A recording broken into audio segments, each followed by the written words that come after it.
Bismillahirrahmanirrahim. Assalamualaikum warahmatullahi wabarakatuh.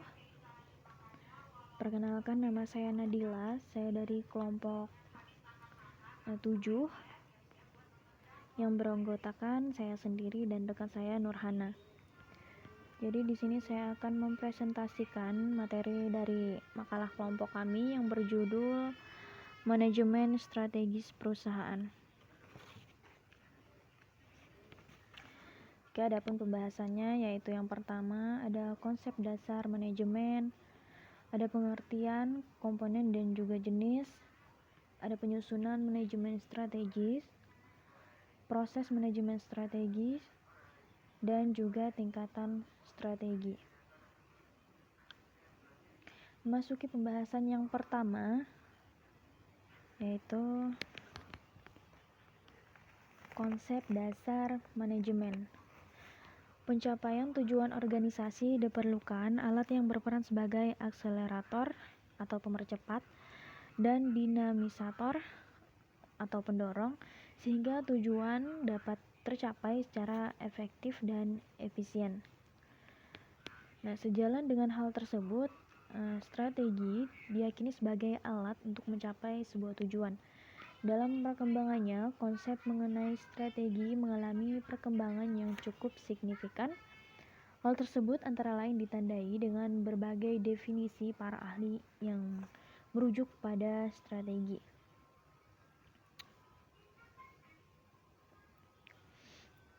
Adapun pengertian manajemen strategi, beberapa pakar dalam ilmu manajemen mendefinisikan manajemen strategis dengan cara yang berbeda-beda.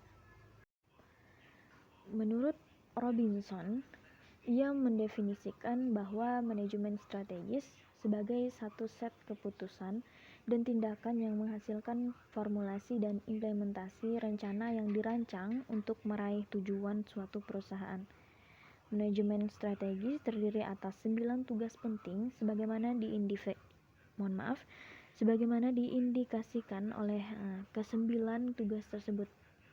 Manajemen strategi mencakup perencanaan, pengarahan, pengorganisasian, dan pengendalian atas keputusan dan tindakan terkait strategi perusahaan.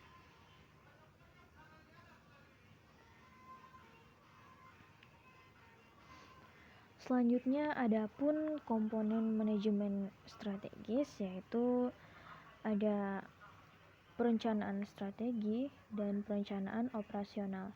Sedangkan jenis manajemen strategi yaitu ada strategi integrasi, strategi intensif, yang ketiga strategi diversifikasi, dan yang keempat strategi defensif.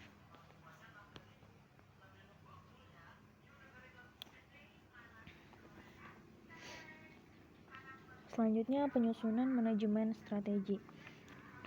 Adapun tahapannya yaitu yang pertama membentuk visi strategis, yang kedua menetapkan sebuah tujuan, mengubah pandangan strategis menjadi hasil kerja spesifik yang harus dicapai.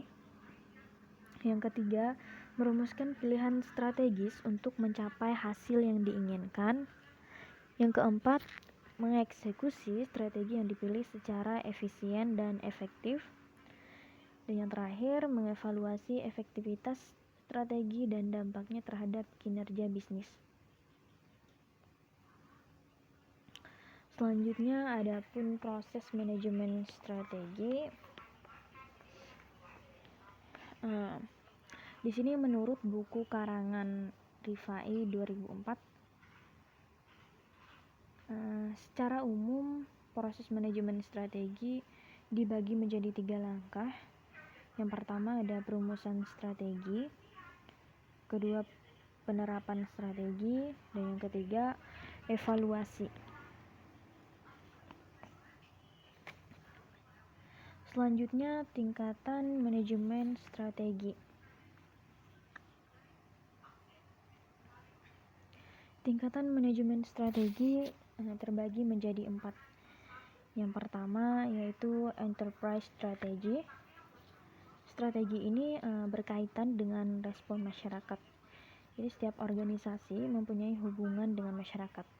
Jadi masyarakat ini adalah kelompok yang berada di luar organisasi yang tidak dapat dikontrol. Jadi di dalam strategi ini terlihat relasi antara organisasi dan masyarakat luar. Strategi ini juga menampakkan bahwa organisasi sungguh-sungguh bekerja dan berusaha untuk memberikan pelayanan yang baik terhadap tuntutan dan kebutuhan masyarakat. Yang kedua, tingkatan yang kedua yaitu ada corporate strategy. Strategi ini berkaitan dengan misi organisasi sehingga sering disebut grand strategy, yang meliputi bidang yang digeluti oleh suatu organisasi. Pertanyaan apa yang menjadi bisnis atau urusan kita mengendalikan bisnis itu tidak semata-mata untuk dijawab oleh organisasi bisnis, tetapi juga oleh setiap organisasi pemerintahan dan organisasi non-profit. Selanjutnya tingkatan yang ketiga adalah business strategy. Nah, pada tingkat ini menjabarkan bagaimana merekrut pasaran di tengah masyarakat, bagaimana menampakkan organisasi di hati para penguasa, para pengusaha maupun para pendonor dan lain sebagainya. Selanjutnya tingkatan yang terakhir yaitu functional strategy. Nah, strategi ini merupakan strategi pendukung dan untuk menunjang suksesnya strategi lain.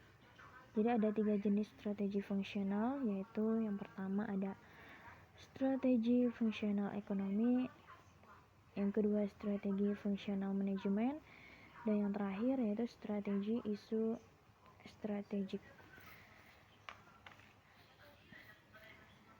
Oke, mungkin itu saja yang dapat saya sampaikan, dapat saya paparkan. Kurang lebihnya saya mohon maaf.